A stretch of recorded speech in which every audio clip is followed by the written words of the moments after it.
5 তারিখ থেকে 8 তারিখ পর্যন্ত দেশে কোনো সরকার ছিল না।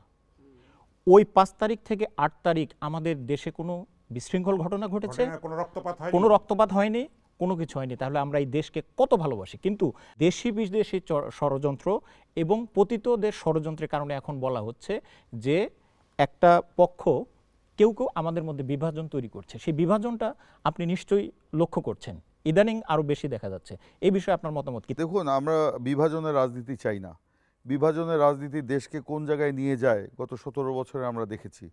তো আমরা সকলে মিলে ঐক্যবদ্ধভাবে দেশকে গড়ে তুলতে চাই বলেই কিন্তু আমাদের মাননীয় প্রধানমন্ত্রী তারেক রহমান তিনি সংসদে দাঁড়িয়ে বা সংসদের বাইরেও বিরোধী দলকে আহ্বান জানিয়েছেন যে আজকে আমাদেরকে যে কোনো মূল্যে ঐক্যবদ্ধ থাকতে হবে। আজকে যে ফ্যাসিস্ট যারা পতিত স্বৈরাচার যারা পালিয়ে গেছে দেশ থেকে, তারাও কিন্তু বাইরে বসে ষড়যন্ত্র করছে এবং বিভিন্নভাবে বিভিন্ন দেশ বিভিন্ন চক্র কিন্তু উঠে পড়ে লেগেছে দেশের গণতান্ত্রিক অগ্রযাত্রাকে আবার একটা ধ্বংসের মুখে ফেলার জন্য, ফ্যাসিবাদ বিরোধী ঐক্যটাকে নষ্ট করবার জন্য। সেজন্য হাফিজ ভাই বলেছেন যে আমাদের মধ্যে কিছু এজেন্ট ঢুকিয়ে দিয়ে এই অর্জনটাকে নস্যাৎ করতে পারে কিনা, সেই ব্যাপারে আমরা মানে শতভাগ সতর্ক আছি।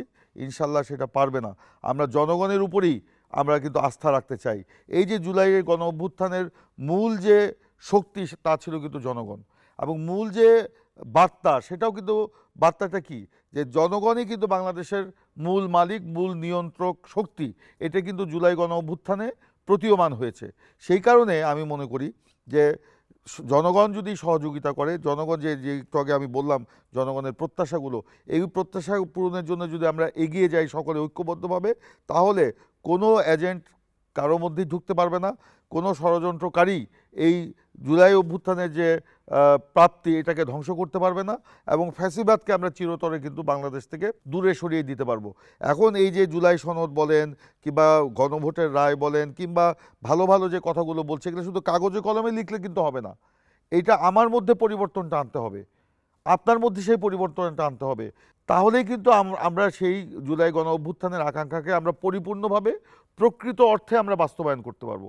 আর যদি আমার বক্তৃতার ভাষায় মধ্যে এটা সীমাবদ্ধ রাখি, কাগজে কলমে চুক্তি সংবিধান সংশোধনের মধ্যে এটা সীমাবদ্ধ রাখি, তাহলে কিন্তু সেই এই যে আমি একটু আগে বললাম যে কত হাজার হাজার মানুষের তার যে আত্মদান, এই যে রক্ত, কত মানুষের পঙ্গুত্ব, এখনও বিদেশে তারা চিকিৎসাধীন আছেন, কত মায়ের চোখের পানি এখনও কিন্তু শুকায় নাই, কত বোন তার ভাই হারিয়েছে, কত ভাই তার বোন হারিয়েছে, সেই বেদনা কিন্তু আমরা এখনও আমাদের অনুধাবন করতে হচ্ছে। তারা কিন্তু আমাদেরকে ক্ষমা করবে না।